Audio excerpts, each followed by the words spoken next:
On May 12, 2024, early Sunday morning, just outside the nightclub Exchange in Miami, Florida, this man shoots and kills this man. Let's break this down so the lessons in blood are not lost in vain.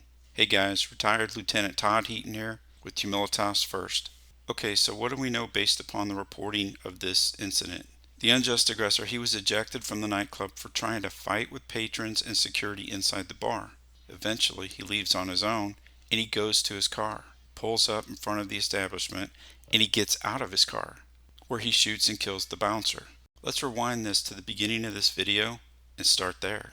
In my experience, outside security for a bar is sometimes going to be performed by off-duty police officers. It might be a private security company or bouncers. In this case, it was a bouncer.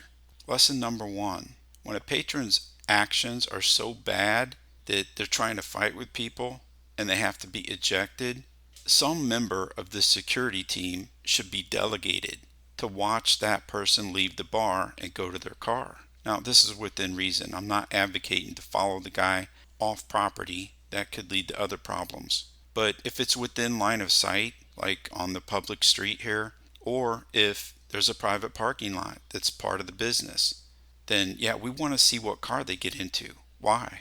Well, it's not uncommon for a bad guy to go to their vehicle to get a firearm, only to return immediately or a short time later to unjustly murder somebody who disrespected them, some perceived honor violation, right?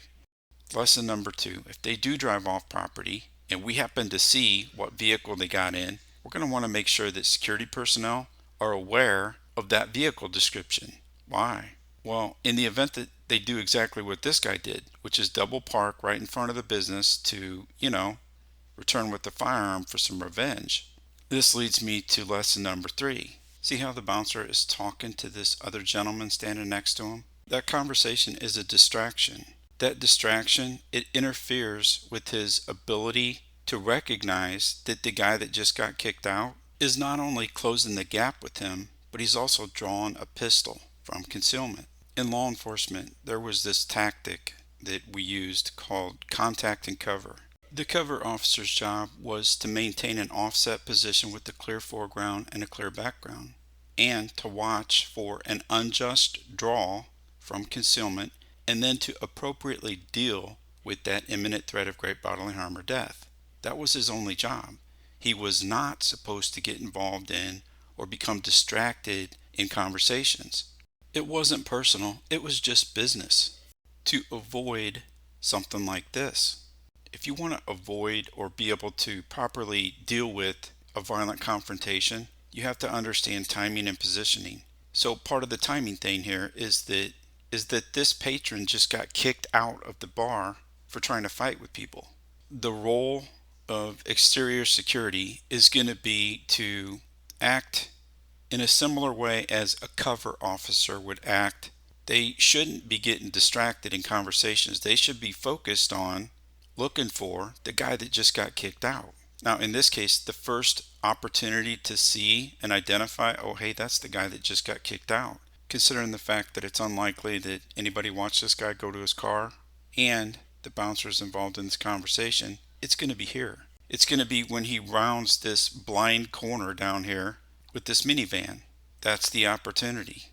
So the next point is critical. You have to know what a gun draw looks like. This is a gun draw. See him reaching for the waistline? Now, do you see his right shoulder rise up? Right here is the gun in his hand, and that elbow kind of jut out to the side. That's a gun draw. Here, watch it again. You need to get this.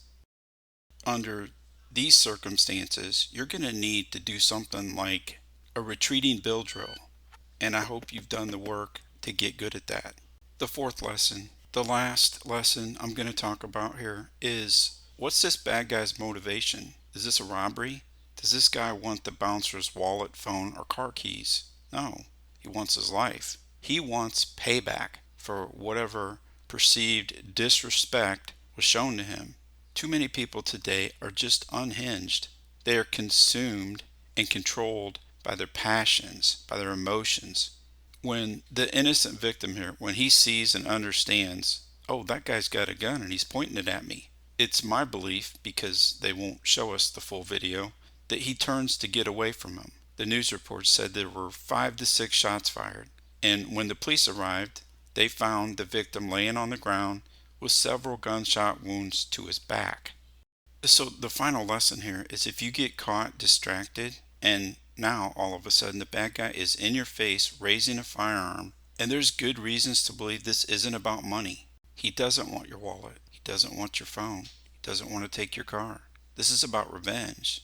In other words, this fits into a category where you believe that even if you comply, he's still going to shoot you. Then your response needs to be default aggressive with whatever self-defense skills you can bring to bear. If you get shot and you're still with us, then fight. Fight like your life depends on it, because it surely does.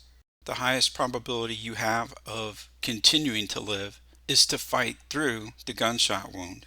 Keep fighting. Don't quit until time gives way to eternity. That's when you can quit, because you're already dead.